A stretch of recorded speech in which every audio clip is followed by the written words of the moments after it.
Hey folks, the Desert Artist here. I want to show you some intricacies of my dry washer that I have made. I have to replace the fabric because I used it so much I wore a hole through the fabric. So to prevent from doing that again, I'm going to have to put in a little landing pad for the dirt. So when the blower activates the shaker, it won't be creating friction on the fabric, but we'll still be going over the washer plate.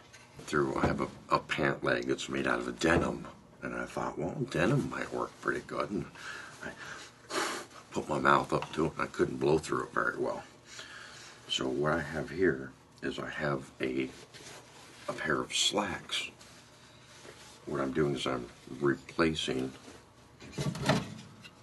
the fabric on the dry washer with a pant leg. And how I'm going to do that is just put it on there and glue it on. That's right, you heard me, glue it. Pant leg to the washboard with 3 staples, stretching this out so it's taut. And now what we do is we just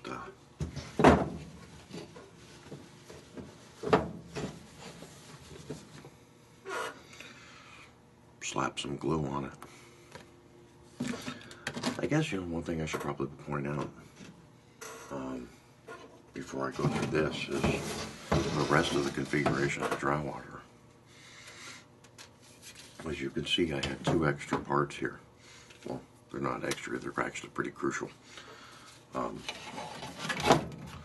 One is plastic canvas, right? The benefit of using plastic canvas is it's non-abrasive. Do you feel me? So the constant flow of stuff over the fabric won't cause excessive friction and wear out your fabric sooner than you want. Now this one you can see that I made. I've got basically the same thing, a wooden slat board with little grooves here and a little bolt. Move my glue out of the way. A little bolt right here that hooks for the hinge. You have a little hinge that's down here that you can unflop, and it's bent. So one of the little screw holes that you use to screw it in fits on top of that little thing, like a little compression hinge type thing. You just slop it over on both sides. But as you can see, I have different clasps. So what I've used on this one is I've used old paint cloth. This is a paint drop cloth that I have backed with galvanized screen. And I have screwed it to the back of the boards here, but I have at a little bit different kind of an angle. Now the angle can be seen a little bit better on this one. Oops, I forgot I got everything tied together here. You can see the angle a little bit better on this one here. Somewhere. There we go. Think the angle, the fangle on the dangle there. Anyway, you get the point. The angle is not like the old typical dryer washers. The old ones had a little square doohickey that just slid right in to a pot that they cut out here.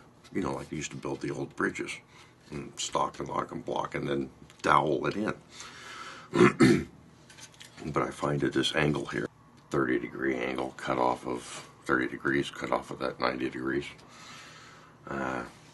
and I don't know, it just seems to catch the gold more. I've stapled this in 3 spots here. Now I'm going to glue it. Just using Elmer's. The center boards weren't glued before, so I don't think I'm going to glue them. Pull it taut, then use my handy dandy stapler to staple it taut to glue them. Put on your plastic canvas.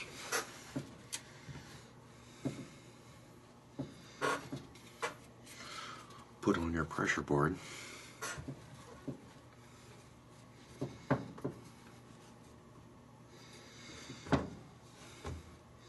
Make sure you have it the right way. You notice one side is bigger than the other side. And that makes it idiot-proof. Now, we just screw in the 1.5 million screws. Wait for it to dry, cut off the excess tenon, slap it back on the machine, and you're ready to roll.